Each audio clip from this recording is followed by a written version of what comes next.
የእግዚአብሔር ቃል ሲናገር እንደዚህ ይላል። በሳምንቱም የመጀመሪያ ቀን በማለዳ ገና ጨለማ ሳለ መግደላዊት ማርያም ወደ መቃብሩ ሄደች፣ ድንጋዩም ከመቃብሩ መግቢያ ተንከባሎ አየች ይላል። ጌታ ይባረክ።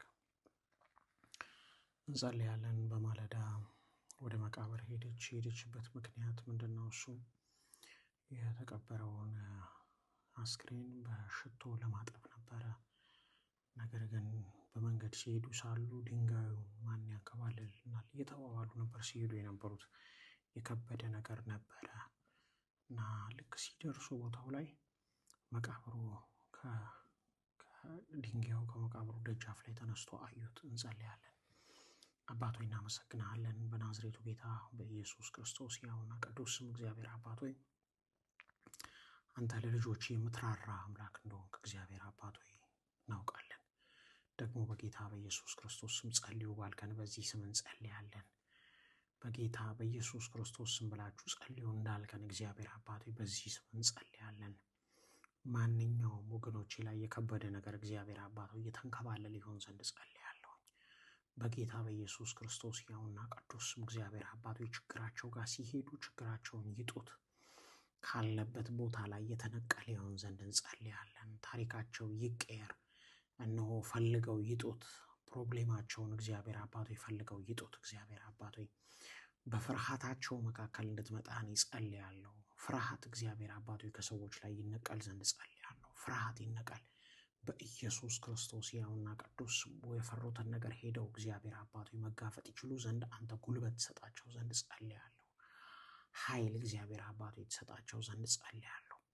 በጌታ በኢየሱስ ክርስቶስ ስም ወገኖች ላይ ኃይል ይጨመርላቸው። ሲያስፈራራቸው የነበረ ነገር ይነቀል። የሥጋ በሽታ ከላያቸው ላይ ይፈወስ። እነሆ ያስፈራራቸው የሥጋ በሽታ ድንጋዩን ማን ያንከባልልናል እያሉ በሄዱ ሰዓት ድንጋዩ ተንከባሎ እንዳገኙት በጌታ በኢየሱስ ክርስቶስ ስምና ስልጣን ለፍርሃት የሆነ በሽታ ከላያቸው ላይ የተነቀለ ይሁን። በጌታ በኢየሱስ ክርስቶስ ስም እንጸልያለን። ለፍርሃት የሆነ በሽታ ከላያቸው ላይ ይነቀል።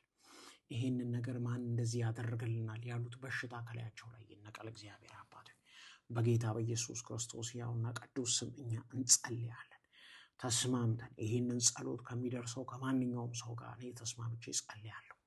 በናዝሬቱ ጌታ በኢየሱስ ክርስቶስ ስምና ስልጣን የክፋት ጉልበት በቤታቸው ላይ ግራውንድ ያጣ ዘንድ እነሆ መቆሚያ መርገጫ ያጣ ዘንድ ጸልያለሁ። ጌታን እንደ ግል አዳኛቸው አድርገው ያልተቀበሉ በጌታ በኢየሱስ ክርስቶስ ስምና ስልጣን መጸለይ የማይችሉ በኢየሱስ ክርስቶስ ሕያውና ቅዱስ ስም አሁን ይህንን ስም ይቀበሉ ዘንድ ጸልያለሁ። ደግሞ እነሱም እንደ ልጅ እንደ እግዚአብሔር ልጅ እግዚአብሔር አባቱ ይህንን ጸሎት ከኔ ጋር መጸለይ ይችሉ ዘንድ ጸልያለሁ። ማን ያንከባልልናል ያሉትን ነገር ከሕይወታቸው ላይ አንከባልል። ማን ያነሳልናል ያሉትን ነገር ከሕይወታቸው ላይ አንሳ። ይህንን ደግሞ ስለምታረግ እናመሰግናለን። አሜን። በሆነው በልጅ በኢየሱስ ክርስቶስ ስም ጸልየናል። አሜን። ተባረኩ ቅዱሳን።